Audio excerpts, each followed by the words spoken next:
हरिओम, ओम आनंद में, ओम शांति में, ओम ज्ञान में आप सभी दर्शकों का हमारे चैनल पर स्वागत है। आज हम लोग बीएड थर्ड सेमेस्टर के अंतर्गत भारतीय महिलाओं की जातिगत स्थिति क्या है, इसके संदर्भ में हम लोग चर्चा करेंगे। पिछले वीडियो में हमने जाति का अर्थ बताया था और जाति की विशेषता बतलाई थी। फिर भी थोड़ा सा याद दिला देता हूँ। जाति एक बंद वर्ग है या एक बंद सामाजिक व्यवस्था है जिसमें प्रवेश जन्म के आधार पर ही मिलता है। कुल मिलाकर यदि हम ये बात करें तो जो व्यक्ति पूर्व से आ रही जाति व्यवस्था के अंतर्गत जिसमें पैदा होगा वही उसकी जाति होगी। जाति एक सामाजिक व्यवस्था है, न कि जन्म की व्यवस्था है। ऐसा नहीं जन्म से सब लोग समान हैं, परंतु जिसका जन्म जिस जाति में हो जाएगा वह उसी जाति का माना जाएगा। जैसे मैंने बताया था कि सतयुग के अंत में यह जाति व्यवस्था का निर्माण भगवान द्वारा गुण और कर्म के आधार पर किया गया था, परंतु गुण और कर्म के आधार पर जाति व्यवस्था उस समय वर्ण व्यवस्था के रूप में थी और वर्ण व्यवस्था के अंतर्गत जिसमें वर्ण में पैदा होता गया वही उस जाति का हो गया, यानी वर्ण व्यवस्था ही कालांतर में जाति व्यवस्था में बदल गई। तो कुल मिला के अगर हम बात करें तो जाति को अगर हम नस्ल के भी आधार पर देखें तो जो पुरुष जिस नस्ल का है, भारतीय समाजशास्त्री जीएस घुरिये भी इस पर अध्ययन करते हुए उन्होंने यही बात कहा कि जो अध्ययन होते आए हैं, अगर नस्ल के आधार पर देखा जाए तो नस्ल के आधार पर भी जाति व्यवस्था को हम लोग प्रमाणित किया जा सकता है कि जो जिस नस्ल का है वो उस जाति का है। परंतु इस वीडियो के अंतर्गत हम लोग ये देखेंगे कि ये जो जाति व्यवस्था है उसमें महिलाओं की क्या स्थिति है, महिलाओं की क्या भूमिका है, महिलाओं का क्या उसमें दृष्टिकोण है, क्या स्थान है, क्या कार्य है। इन्हीं सब बातों से संबंधित इस वीडियो के अंतर्गत हम लोग चर्चा करेंगे। अगर हम बात करें भारतीय महिलाओं की जातिगत स्थिति की बात करें हम, तो महिलाओं की जाति रूपांतरण यानी महिलाओं की जाति बदलती है। जब तक उनका विवाह नहीं हुआ है तब तक जो उसकी माता पिता की जाति है, जो गोत्र है, वही होता है। परंतु जब उसका विवाह हो जाता है तो पुरुष का जो जाति होता है वो इस जाति का वो भी मान लिया जाता है, उसी का गोत्र वह भी हो जाता है, यानी उसकी जाति भी पति की हो जाती है और गोत्र भी पति का हो जाता है। विवाह के पहले माता पिता की जाति और गोत्र होती है। इसी यानी जाति के अंतर्गत उसके रूपांतरण का स्वरूप देखने को मिलता है। दूसरा, व्यवसाय में सहयोग। महिलाएं अगर जातिगत हम बात करें, वर्ण व्यवस्था की बात करें या फिर जाति व्यवस्था के अंतर्गत जो भी जातिगत व्यवसाय है, उस व्यवसाय के अंतर्गत महिलाएं जो है सहयोग का काम करती हैं, एक सहयोगात्मक भूमिका के रूप में होती हैं। पति के ही व्यवसाय को कार्य को सहयोग देती हैं। ये अलग बात है कि उस कार्य के अंतर्गत सहयोग देती हैं या कोई अन्य सहयोग या व्यवस्था उपस्थित करके पति को या घर वालों को उस व्यवसाय के लिए प्रेरित करते हुए उनकी सुख सुविधाओं की व्यवस्था करती हैं। लेकिन महिलाएं जो है अपने पति के व्यवसाय के अंतर्गत ही उसी व्यवसाय के करते हुए या उसी व्यवसाय में वो अपना एक सहयोगात्मक योगदान देती हैं। तीसरा है पुरुष का संरक्षण। जो पुरुष की जाति होती है, शादी के बाद महिला की भी वही जाति हो जाती है। कुल मिला के अगर हम ये कहें कि पुरुष जातिगत जो संरक्षण मिलता है महिलाओं को वह पुरुष द्वारा ही प्राप्त होता है। जातिगत जो संरक्षण प्राप्त होता है महिलाओं को वह पुरुष द्वारा प्राप्त होता है, न कि महिलाओं की जो पुरुष की जाति है महिलाएं ही अपना जातिगत सुरक्षा करती हैं, ऐसा नहीं है। बल्कि समाज में या व्यवहार में जो पाया जाता है जातिगत संरक्षण महिलाओं को वह भी पुरुष ही प्रदान करता है। आगे है पुरुष वर्ग का सहयोग या सेवक। महिलाएं घरेलू स्तर पर सभी जातियों में, ब्राह्मण, क्षत्रिय, वैश्य, शूद्र या जितनी भी जातियां हैं उन जातियों के अंतर्गत महिलाएं पुरुष का सेवक के रूप में काम करती हैं। सेवक के रूप में उनकी भूमिका ज़्यादा होती है, घरेलू स्तर पर ज़्यादा ये देखने को मिलता है। तो महिलाएं जो है पुरुष वर्ग के एक सेवक के रूप में भी अपना भूमिका अदा करती हैं जाति के अंतर्गत। अभी तक कोई ऐसी जाति नहीं मिली है जिसमें जो है पुरुष महिलाओं की सेवा करे, सभ्य जाति ऐसी कोई नहीं मिली है। परंतु मध्य प्रदेश में कुछ ऐसी जनजातियां मिली हैं जो इसमें जो है पुरुष सारा काम करता है, सारी सेवा महिला की करता है, परंतु वह सामाजिक दृष्टिकोण से उचित नहीं है। जितनी सभ्य संस्कृतियां मिली हैं उन सभी संस्कृतियों में जातिगत व्यवस्था के अंतर्गत महिलाएं ही पुरुष वर्ग का सेवक रही हैं। ये भी इनकी यानी जातिगत के उच्च जाति का हो चाहे निम्न जाति की पुरुष हो, उसकी स्त्री को ही उसकी सेवा करना पड़ेगा। अगला है आरक्षण में लाभ। अगर हम बात करें जाति व्यवस्था के अंतर्गत जब सरकार चुनाव कराती है तो उस चुनाव के अंतर्गत उच्च जातियों में या ओबीसी में, एसटी एससी में भी महिला वर्ग के लिए सीट आरक्षण कर दी जाती है कि यह जनरल सीट होगी, महिला होगी कि पुरुष, यह ओबीसी सीट होगी, महिला होगी कि पुरुष होगी। ये सब भी व्यवस्था जाति के अंतर्गत सरकार द्वारा चुनाव के संदर्भ में प्रदान किए जाते हैं। और दूसरे की अगर हम बात करें, चुनाव के समय ये आरक्षण प्रदान किए जाते हैं। दूसरा अगर हम बात करें तो जिस तरह से ओबीसी, एसटी, एससी आरक्षण प्रदान किए गए हैं, वह पुरुष स्त्री दोनों के लिए प्रदान किए गए हैं, यानी आरक्षण में भी लाभ पुरुषों के समान होता है। चुनाव में भी सरकार जो है उनको आरक्षण प्रदान करती है, एक प्रकार से जो है स्त्री और पुरुष वर्ग के आधार पर उनको स्थान या उनका आरक्षण उनको निर्वाचन के लिए या इलेक्शन में खड़े होने के लिए प्रदान करती है। अगला स्तरीकरण, जिस तरह से पुरुषों के लिए स्तरीकरण होता है जाति के अंतर्गत कि ब्राह्मण, क्षत्रिय, वैश्य, शूद्र, तो उसी तरह से महिलाओं के लिए भी होता है। उच्च जाति के अंतर्गत उसका विवाह हुआ था, वो भी उच्च जाति के आधार पर ही अपने आप को समझेगी।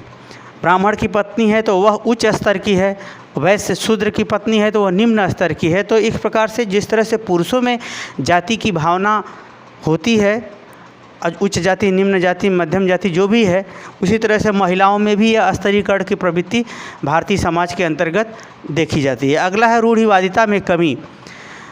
स्तरीक अगर हम बात करें, जो भी सामाजिक व्यवस्था के अंतर्गत महिलाओं के प्रति बुराइयां रही हैं, उन बुराइयों में महिलाओं, जातिगत स्थितियों में महिलाओं के अंदर रूढ़िवादी प्रवृत्ति कम देखने को मिलती है।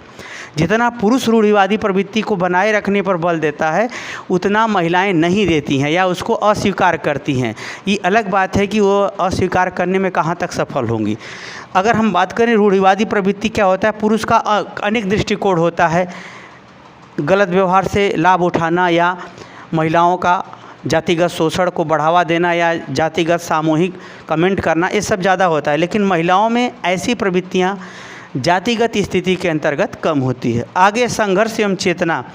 महिलाएं जातिगत के अंतर्गत पुरुष द्वारा अत्याचार या समाज द्वारा किसी अन्य व्यवहार या अत्याचार या घरेलू हिंसा या सामाजिक कोई प्रताड़ना इत्यादि के संदर्भ में महिलाएं जाति के अंतर्गत ही अपने सुरक्षात्मक तरीके से घरेलू स्तर पर, शैक्षणिक स्तर पर जहाँ तक संभव हो सके उसमें वह संघर्ष, उसका विरोध करती हैं।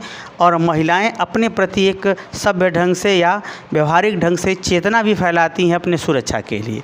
तो एक प्रकार से महिलाओं का यह अप्रत्यक्ष रूप से अपने स्वाधीनता अधिकार कर्तव्यों के लिए संघर्ष और चेतना का दृष्टिकोण चलता रहता है। अगला अगर संस्कृति का संप्रेषण। संस्कृति का संप्रेषण का मतलब ये होता है संस्कार संबंधी गतिविधियाँ, जैसे खान पान, रहन सहन, बोली भाषा, सभ्यता, भाव विचार, अच्छी आदतें, मान्यता, धर्म, रीति रिवाज, परंपरा इत्यादि जो संस्कृति के अंतर्गत पाई जाती है। हर जातियों में महिलाएं इस संस्कृति को अपने पीढ़ियों को, यानी आने वाली पीढ़ियों को, यानी बच्चों को सिखाने का प्रयास करती हैं। हर जाति की अंतर्गत महिलाओं का संस्कृति बच्चों के अंदर डालना, सिखाना, व्यवहार अच्छा करना सिखाना, यह भी दायित्व महिलाओं का हर जाति के अंतर्गत देखने को मिलता है। अगला है विवाह में स्वीकृति।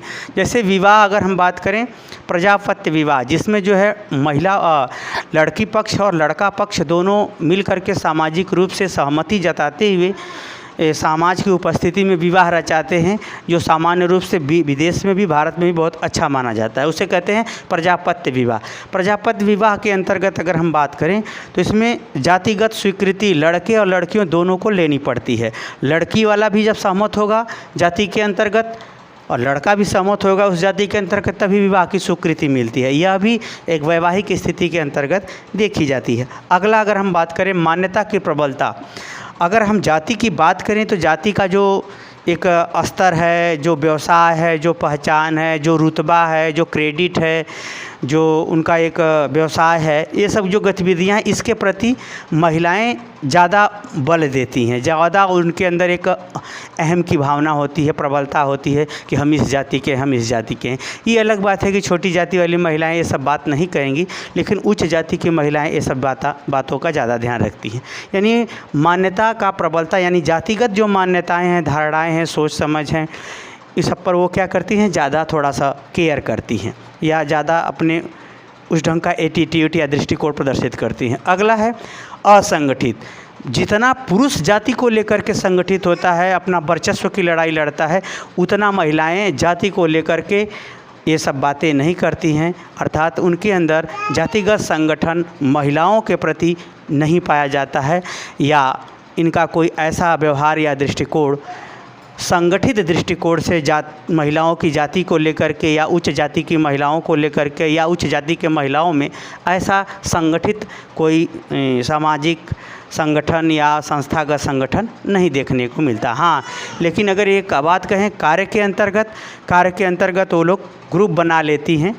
कार्य के अंतर्गत, किसी व्यवहार के अंतर्गत वो संगठित होकर के वो अपना ग्रुप बना लेती हैं, परंतु सामाजिक रूप से ऐसा कोई संगठन जाति के प्रति लेकर के या ऊंच नीच इत्यादि को लेकर के या अपने वर्चस्व को अन्य जातियों पर लागू करने के लिए ऐसा वह सामूहिक रूप से महिलाओं के ग्रुप में नहीं देखा जाता है, या बहुत नहीं के बराबर होता। अगला हम बात करें, अगर आधुनिक दृष्टिकोण की बात करें तो आधुनिक दृष्टिकोण से जाति का स्वरूप काफ़ी बदला है। उसमें अगर हम बात करें तो पुरुषों के समान महिलाएं भी नेतृत्व करती हैं। आज के समय में बहुत सारी उदाहरण हैं, जैसे सरोजिनी नायडू, सुचेता कृपलानी, जयललिता जी और जो है ममता बनर्जी जी, मायावती जी, यानी महिलाएं भी पुरुषों के समान नेतृत्व आधुनिक दृष्टिकोण में, आधुनिक समाज के अंतर्गत जाति पाति से ऊपर उठकर और जाति के अंदर भी वह नेतृत्व पुरुषों के समान ही करती हैं, ऐसा उनकी स्थिति है। अगर हम व्यावसायिक दृष्टिकोण से बात करें, जैसे डॉक्टर है, इंजीनियर है, कोई मास्टर है, या कोई जो है बैंक में कोई कार्य कर रहा हो, तो यानी व्यावसायिक शिक्षा या कोई व्यावसायिक प्रशिक्षण लिया हो या व्यावसायिक कोई कार्य कर रहा हो या सेवा कर रहा हो, तो उन सब स्थितियों में महिलाएं पुरुषों के समान स्वतंत्र होकर के अपना जो है एक महिला जाति के दृष्टिकोण से पुरुषों के समान वो काम करती रहती हैं। तो ये उसके अंदर उनकी स्वतंत्रता भी है, उनका अपना वर्चस्व भी, उनका अपना अधिकार भी है।